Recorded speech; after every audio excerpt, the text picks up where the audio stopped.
ஆண்டவருடைய பரிசுத்த நாமத்திற்கு மகிமை உண்டாவதாக.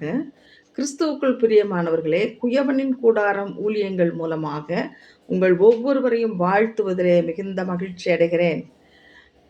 நம் ஆண்டவர் நேற்றும் இன்றும் என்றும் மாறாதவர்.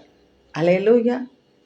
இயேசு கிறிஸ்து நேற்றும் இன்றும் என்றும் மாறாதவர், ஆனால் சகலத்தையும் மாற்றுகிறவர்.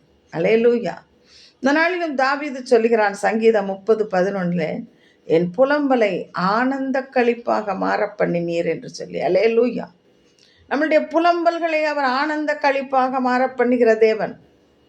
வெறுமையான கற்சாடி அதற்குள்ளாக ஒரு தண்ணீரை ஊற்றிய வேளையிலே அந்த தண்ணீருக்கு மனமில்லை, சுவையில்லை, குணமில்லை, விலையில்லை, நிறமில்லை. ஆனால் அந்த வெறுமையான தண்ணீர் உள்ளே மாற்றமடைந்தது. வெளியே வரும்போது விலையேறப்பெற்ற நிறமுள்ள, குணமுள்ள, மனமுள்ள, சுவையுள்ள ஒரு திராட்சரசமாக மாற்றிய ஆண்டவர். அது மட்டுமல்ல, நம் ஆண்டவர் தீமையை நன்மையாக மாற்றுகிற ஆண்டவர். ஆதியாகமம் 50வது அதிகாரம் 19வது வசனம் 20வது வசனம் சொல்லுகிறது, நீங்கள் எனக்கு தீமை செய்ய நினைத்தீர்கள், தேவனோ நடந்து வருகிறபடி வெகுஜனங்களை உயிரோடு காக்கும்படி அதை நன்மையாக முடிய பண்ணினார் என்று யோசேப்பு சொல்லுவதை பார்க்கிறோம். யோசேப்பினுடைய வாழ்க்கையிலே தாய் மரணமாகிறார், சகோதரர்கள் வெறுக்கிறார்கள், மீதியான இடத்திலே விற்று போட்டார்கள், போத்திபார் வீட்டிலே பழி வாங்குகிற எண்ணம். ஆனால் அவனை ஆண்டவர் எகிப்தின் பிரதான மந்திரியாக மாற்றியது மட்டுமல்ல, அவனுக்கு செய்ய நினைத்த எல்லா தீமைகளையும் நன்மையாக மாற பண்ணினார்.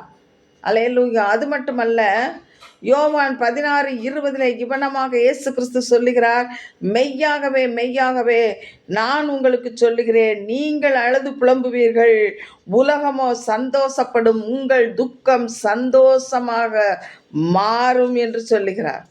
நம்முடைய துக்கத்தை சந்தோஷமாக மாற்றுகிற தேவன்.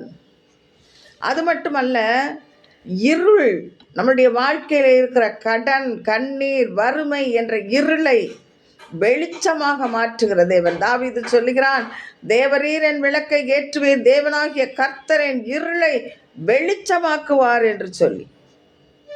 எஸ்தர் புத்தகத்திலே நாங்கள் வாசிக்கிறோம் 8வது அதிகாரம் 6வது வசனம், இவ்விதமாக யூதருக்கு வெளிச்சமும் மகிழ்ச்சியும் களிப்பும் கனமும் உண்டாயிற்று என்று. அதே எஸ்தர் புத்தகத்திலே சூசான் நகரம் இருளடைந்து சூசான் நகரம் கலங்கிற்று என்று பார்க்கிறோம். 8:15 நாம் பார்க்கிறோம், சூசான் நகரம் ஆர்ப்பரித்தது என்று சொல்லி. இவ்விதமாக யூதருக்கு வெளிச்சமும் மகிழ்ச்சியும் களிப்பும் கனமும் உண்டாயிற்று என்று. இப்படி இருந்த நம்மளுடைய வாழ்க்கையிலே அவர் வெளிச்சத்தை கொண்டு வர போதுமானவராய் இருக்கிறார். எல்லாவற்றுக்கும் மேலாக நம்மளுடைய சாபங்கள், பரம்பரையாக வருகிற சாபங்கள், பாவங்கள் எல்லாவற்றையும் அவர் ஆசீர்வாதமாக மாற்றுகிற தேவன்.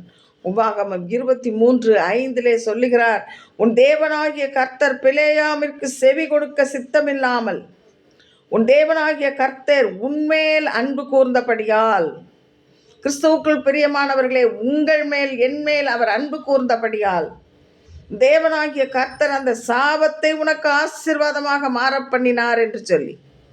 நம்மளுடைய வாழ்க்கையிலே தலைமுறையாக சாபமா, பாவமா, இயேசு இன்றைக்கு அதை மாற பண்ணுகிற ஆண்டவராக இருக்கிறார். கிறிஸ்துவுக்குள் பிரியமானவர்களே, இயேசு கிறிஸ்து நேற்றும் இன்றும் என்றும் மாறாதவர், ஆனால் அவர் சகலத்தையும் மாற்றுகிற தேவன்.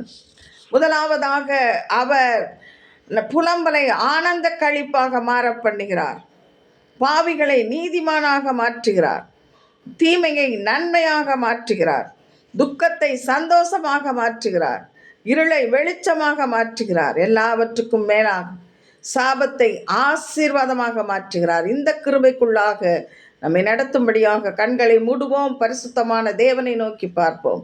உன்னதங்களில் வாசமாய் இருக்கிற எங்கள் நல்ல ஆண்டவரே, இன்றைக்கு எல்லாவற்றையும் மாற்றுகிற தேவன், எங்களுடைய வாழ்க்கையில் இருக்கிற கண்ணீர், கவலை, கஷ்டங்கள், வறுமை எல்லாவற்றையும் மாற்றி ஒரு ஆசீர்வாதமாக எங்களுடைய புலம்பலை ஆனந்த களிப்பாக மாற பண்ண போவதற்காக, எங்கள் துக்கத்தை சந்தோஷமாக மாற பண்ண போகிற காரணத்திற்காக, எங்களுக்கு செய்ய நினைத்த தீமைகளை எல்லாம் நன்மைக்கு எதுவாய் மாற பண்ண போவதற்காக உமக்கு நாங்கள் நன்றி செலுத்துகிறோம் ஐயா. உடைய அன்பின் கரத்தில் எங்களை தாழ்த்துகிறோம் இயேசுவின் மூலம் பிதாவே. ஆமேன். அல்லேலூயா. God bless you. கர்த்தர் உங்களை ஆசீர்வதிப்பாராக. ஆமேன்.